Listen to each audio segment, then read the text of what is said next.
Hello, welcome everyone. This is Sri Physics and Biology classes. I am Abhishek Sharma, Faculty of Physics. आज हम start कर रहे हैं NCERT exercise. आज हम चैप्टर 5 की एनसीईआरटी एक्सरसाइज करेंगे, मैग्नेटिज्म एंड मैटर की।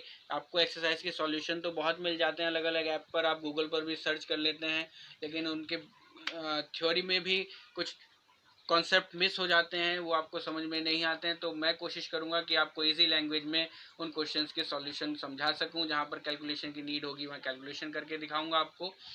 कई जगह कैलकुलेशन में इसलिए ऑलरेडी मैंने करी हुई रखी है, जिससे आपको वीडियो में ज़्यादा लंबा ना देखना पड़े, वीडियो की लेंथ ज़्यादा लंबी ना हो। तो इसलिए मैंने कई जगह सॉल्व और आंसर, जो थ्योरी पार्ट है उसके आंसर्स लिख कर रखे हैं। आई होप आपको ये वीडियोस पसंद आएंगी, जो भी मैं इस सीरीज़ में आगे अलग अलग चैप्टर्स की एनसीईआरटी एक्सरसाइज आपको प्रोवाइड कराऊंगा। आज हम चैप्टर 5 में एनसीईआरटी एक्सरसाइज के क्वेश्चंस करेंगे। So let's start today's class.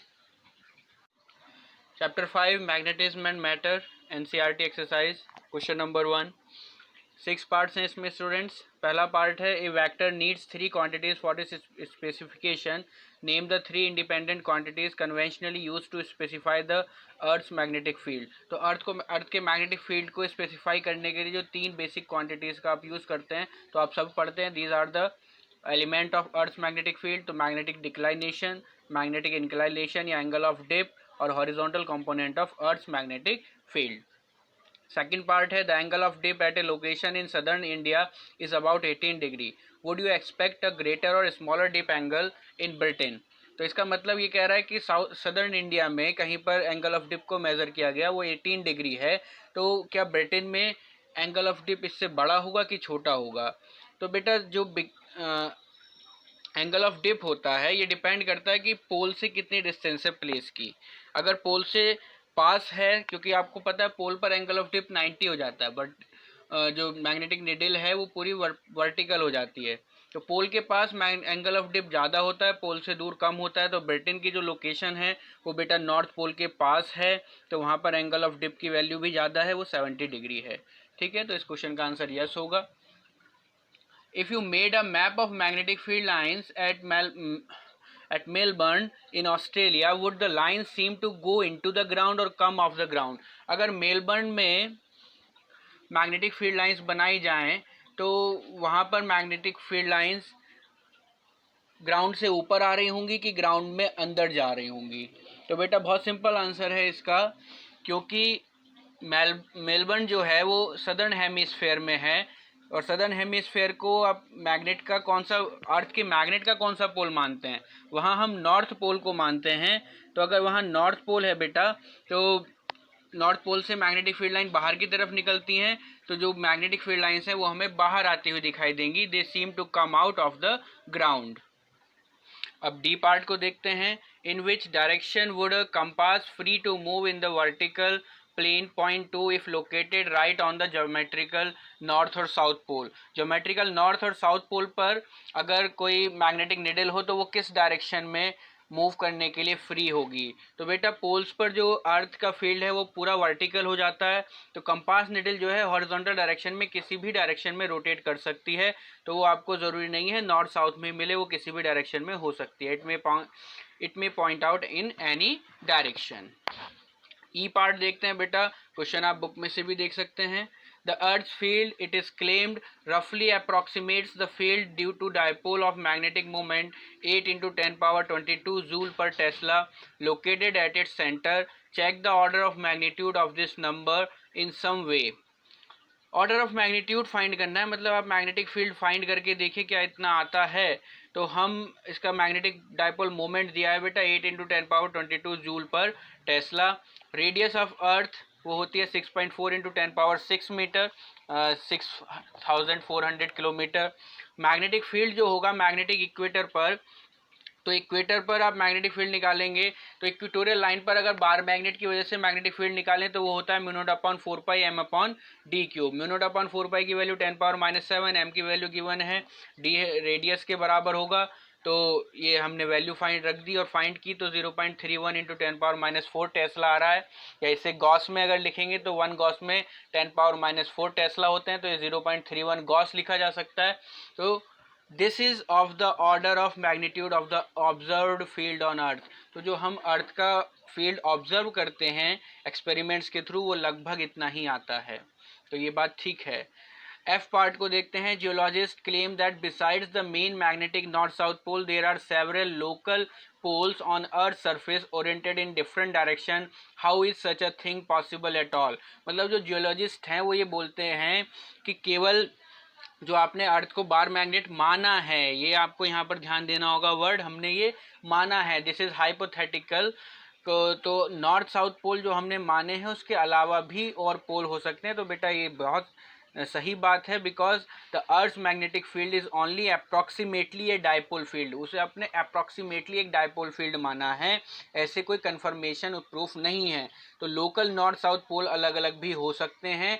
और ये क्यों हो सकते हैं, इसका रीज़न है बेटा कि जो मैग्नेटाइज मटेरियल है जो अर्थ में हम मान रहे हैं, जो मैग्नेटाइजिंग मटेरियल है वो डिपॉजिट अलग अलग जगह पर हो सकता है, तो वहाँ पर भी हमें पोल्स मिल सकते हैं। अब सेकंड क्वेश्चन देखते हैं।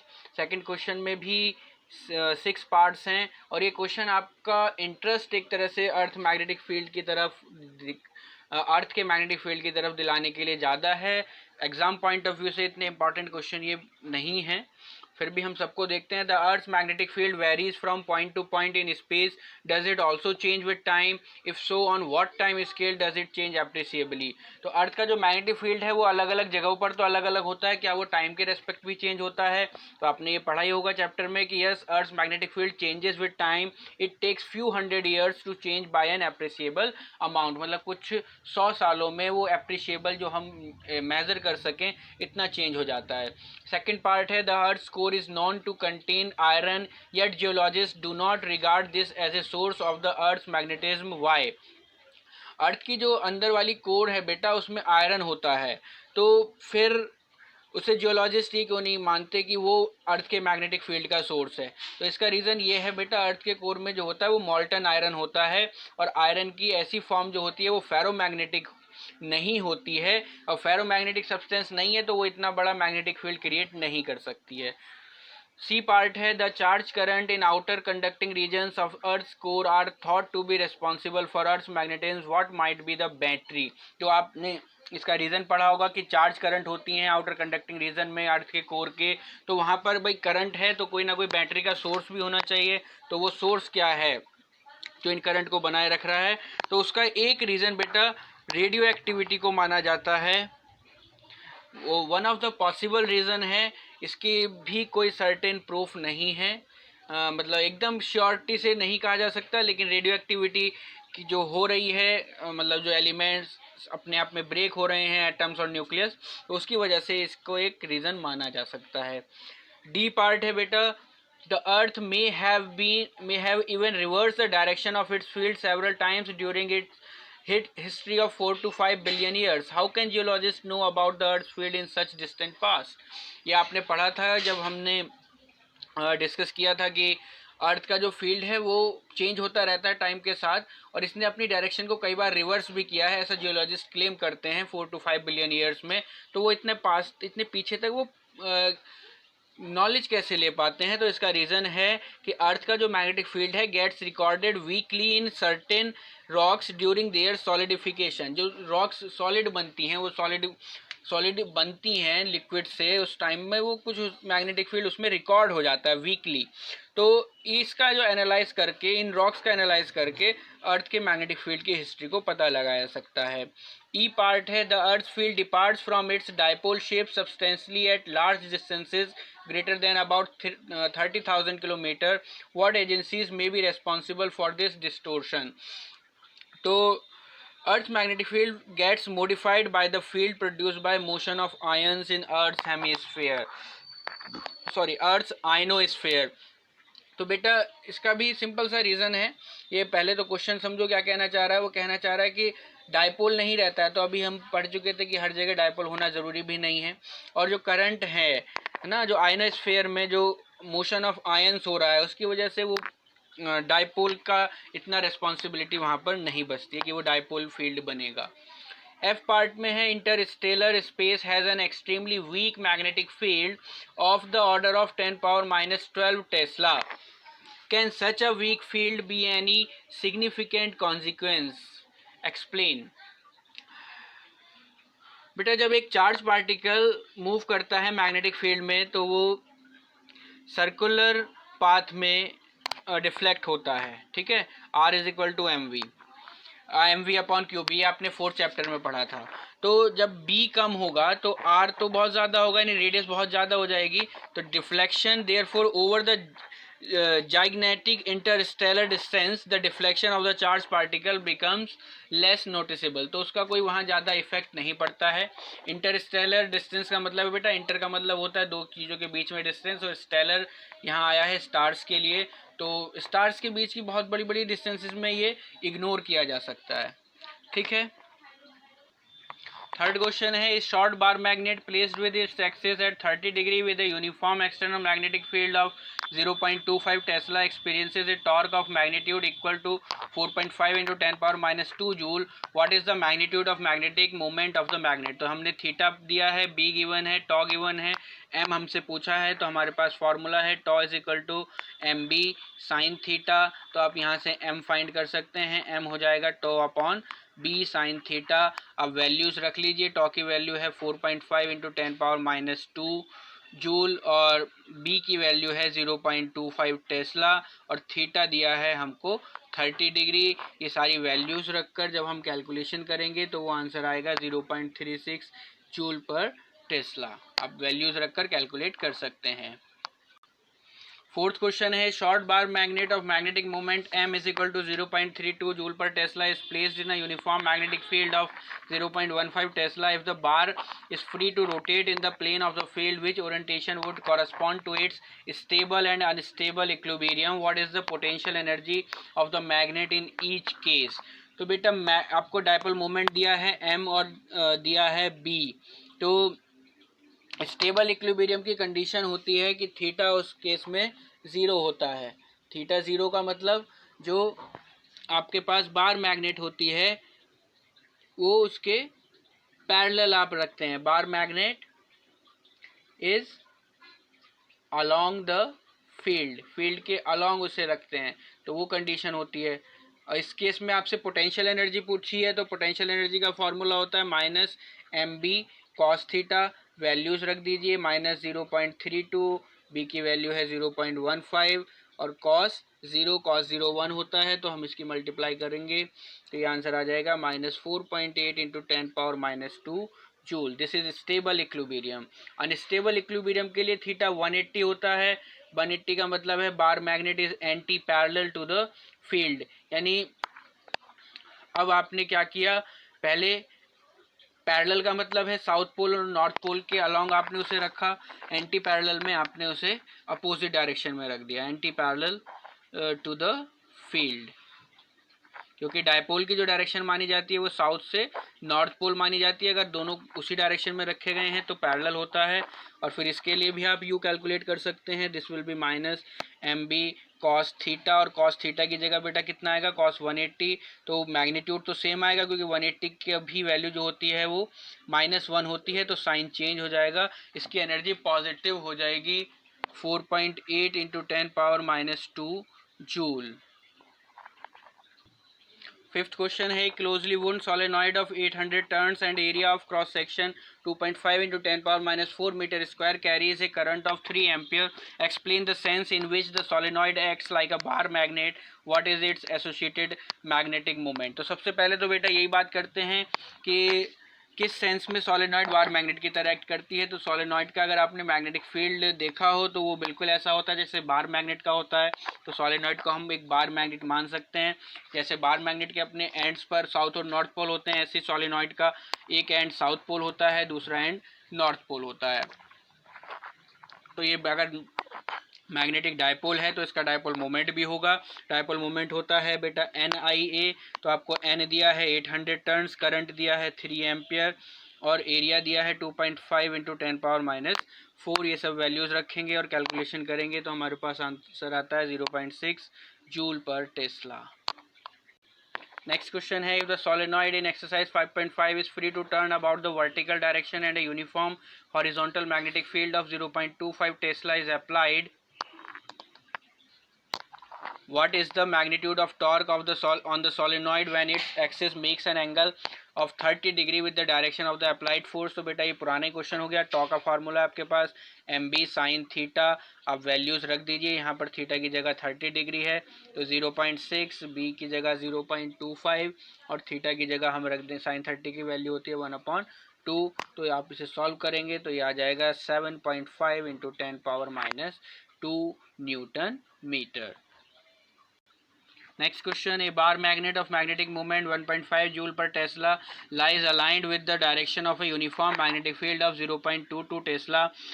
What is the amount of work required by an external torque to turn the magnet so as to align its magnetic moment normal to the field direction and opposite to the field direction? Normal to the field direction का मतलब है कि आप उसके, देखो ये आपने magnetic dipole moment given है, बी आपको गिवन है। आपने एक फार्मूला पढ़ा था वर्क का या पोटेंशियल एनर्जी का कह सकते हो, -mb cos θ2 - cos θ1, ये इसका डेरिवेशन आपने किया था। तो θ1 तो 0 डिग्री है, वो उसके अलाइन है, मतलब उसके अलोंग है। तो θ1 0 डिग्री है, आप उसे रोटेट करना चाहते हैं नॉर्मल टू द फील्ड, यानी θ2 हो गया बेटा 90 डिग्री। तो आपको इस फार्मूले में θ2 की जगह 90 रखना है और θ1 की जगह 0 रखना है और आप सॉल्व कर सकते हैं। m की वैल्यू आपको गिवन है, m की वैल्यू है 1.5 और b की वैल्यू है 0.22 और cos θ2 यानी cos 90 और cos 0। तो cos 90 बेटा 0 होता है और cos 0 1 होता है, तो ये माइनस माइनस प्लस हो जाएगा और इसका आंसर आ जाएगा 0.33 जूल। इसी तरीके से जब उसके अपोजिट अलाइन करना है, मतलब θ2 90 डिग्री है तो -1.5 मल्टीप्लाई 0.22 और cos θ2 की जगह आप रखेंगे cos 180 और θ1 की जगह रखेंगे 0। cos 180 होता है बेटा -1 और cos 0 भी 1 होता है, तो ये -1 और -1 मिला के हो जाएंगे -2। तो जो पहले आंसर आया था बाकी मैग्नीट्यूड तो वही है, उसका ये डबल हो जाएगा, ये हो जाएगा 0.66 जूल। बी पार्ट में बेटा आपके दोनों केसेस में टॉर्क पूछा है, तो टॉर्क पहले में M B sine theta, sine 90 हो जाएगा और साइन 90 होता है 1, तो ये केवल एम बी के बराबर आ जाएगा और एम बी है हमारे पास, हम अभी मल्टीप्लाई कर चुके हैं 0.33 और यहाँ आपको लगाना पड़ेगा एम बी साइन 180 और साइन 180 कितना होता है आपको पता है, साइन 180 होता है 0, तो उस टाइम पर कोई टॉर्क नहीं लगेगा, वो अनस्टेबल इक्विलिब्रियम की कंडीशन है। A closely wound solenoid of 2000 turns and area of cross section 1.6 into 10⁻⁴ meter square carrying a current of 4 ampere is suspended through its center allowing it to turn in a horizontal plane.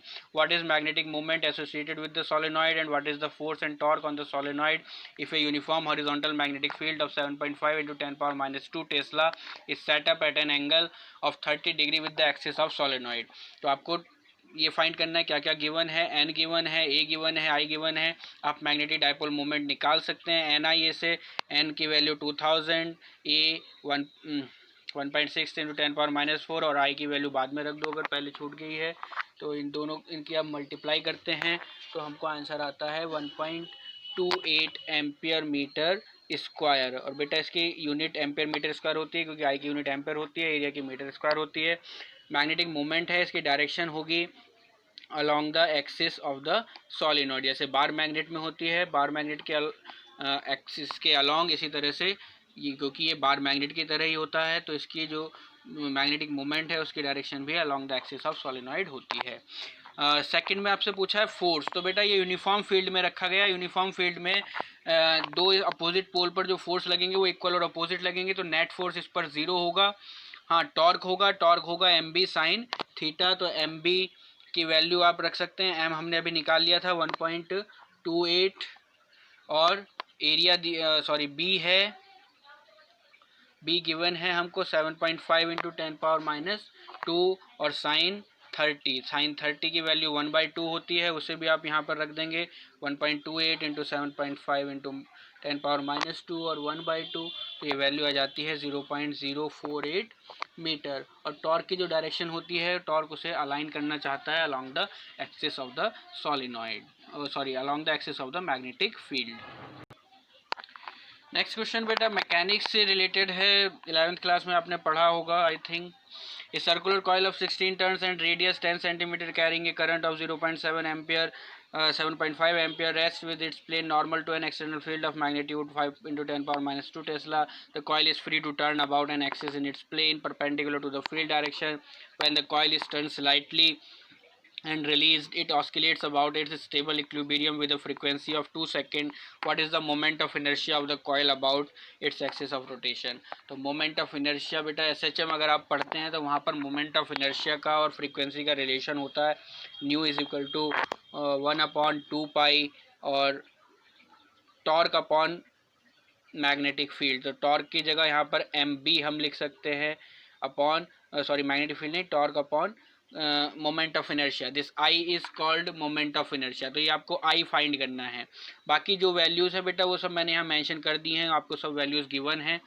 M हमने find कर लिया है, B हमको given है, new given है, आई हमें find करना है. तो अगर हम दोनों साइड्स का स्क्वायर कर दें तो we get nu square is equal to 1/4 pi square M B upon I. तो यहाँ से आप आई फाइंड कर सकते हैं.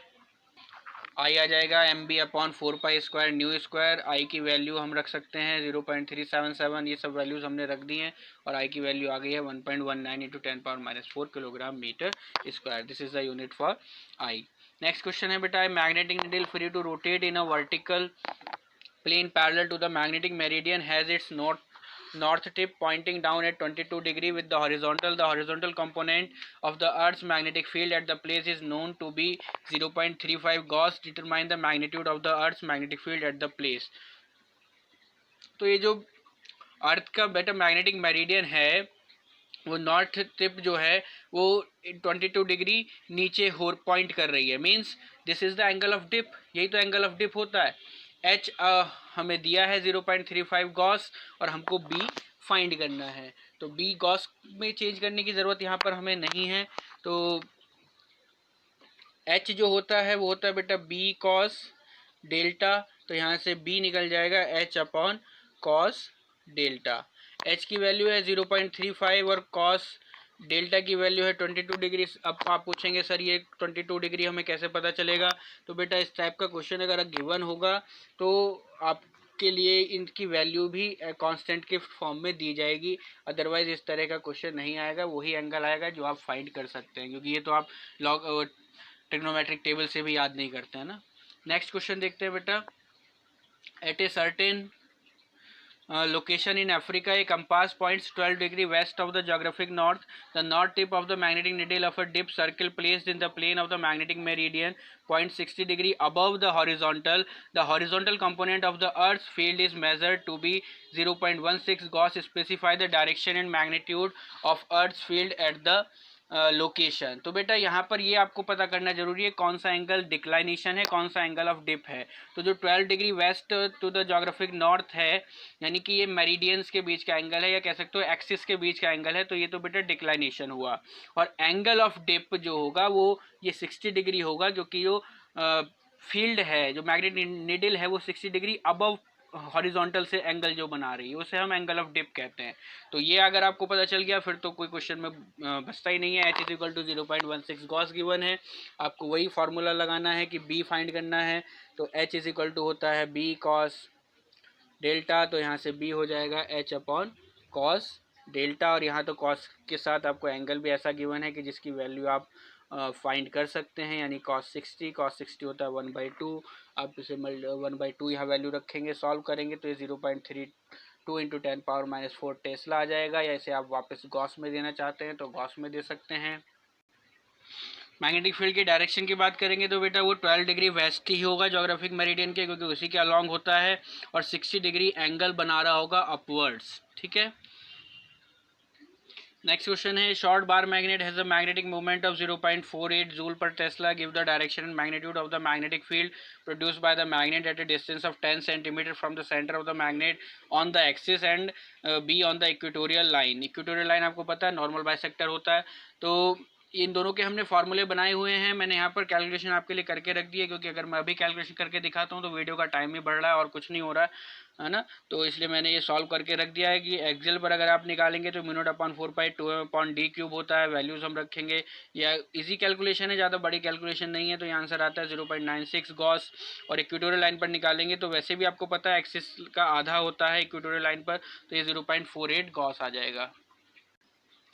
A short bar magnet placed in a horizontal plane has its axis aligned along the magnetic north-south direction.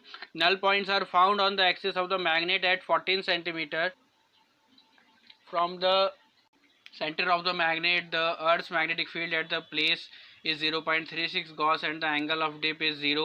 What is the total magnetic field on the normal bisector of the magnet at the same distance as the null point, that is 14 cm from the center of the magnet. तो इसमें एक bracket में एक चीज़ mention है, यही question की जान है। At null points field due to magnet is equal and opposite to the horizontal component of earth's magnetic field. Null point मतलब पढ़ चुके हैं नल पॉइंट ना। नल पॉइंट होता है कि मैग्नेटिक फील्ड वहाँ पर जीरो होता है, क्योंकि अर्थ का मैग्नेटिक फील्ड हॉरिजॉन्टल कंपोनेंट के बराबर अगर बार मैग्नेट का फील्ड हो जाएगा तो वो नेट फील्ड जीरो हो जाएगा। तो हमने बेटा नल पॉइंट्स अगर एक्सिस पर हैं तो हॉरिजॉन्टल फील्ड एक्सियल फील्ड के बराबर होगा। एक्सियल फील्ड हमने कैलकुलेट किया, वो आता है 0.36 × 10⁻⁴ टेस्ला। इक्वेटोरियल लाइन पर मैग्नेटिक फील्ड जो होगा वो हम निकाल सकते हैं म्यू नॉट अपॉन 4πm/r³ से, तो वो वैसे भी एक्सियल का आधा हो जाएगा, तो डायरेक्टली निकाल दिया 0.18 × 10⁻⁴ टेस्ला। टोटल मैग्नेटिक फील्ड निकालना है तो दोनों को फील्ड्स को हम ऐड कर देंगे, क्योंकि इन दोनों का एक ही डायरेक्शन होगा, ये ऐड हो जाएंगे। तो 0.36 × 10⁻⁴ और 0.18 × 10⁻⁴ टेस्ला, तो ऐड होकर आ जाएगा 0.54 × 10⁻⁴ टेस्ला और 0.54 Gauss. If the bar magnet in exercise 5.13 is turned around by 180 degree, where will the new null points be located? अगर बार मैग्नेट को रिवर्स कर दे डायरेक्शन, तब नल पॉइंट्स कहाँ होंगे?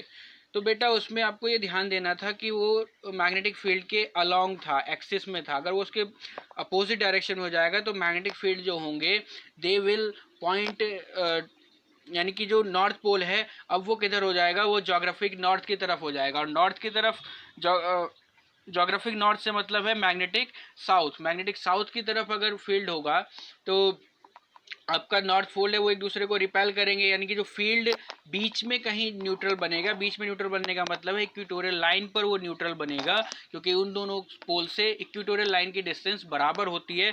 तो इक्वेटोरियल लाइन पर फील्ड जीरो होगा, यानी H will be equatorial mu naught upon 4πm/r²। यहाँ पर बी इक्वेटोरियल आएगा, बस ये डिफरेंस है।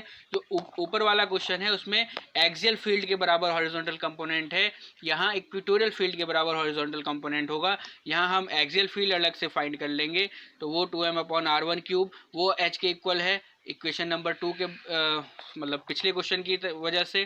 तो ये दोनों ही एच की वैल्यू है, इन दोनों को हम अगर इक्वल रख दें तो mu naught upon 4πm cut जाता है, बाकी जो बचता है वो 1/r² और 2/r⁴ बचता है।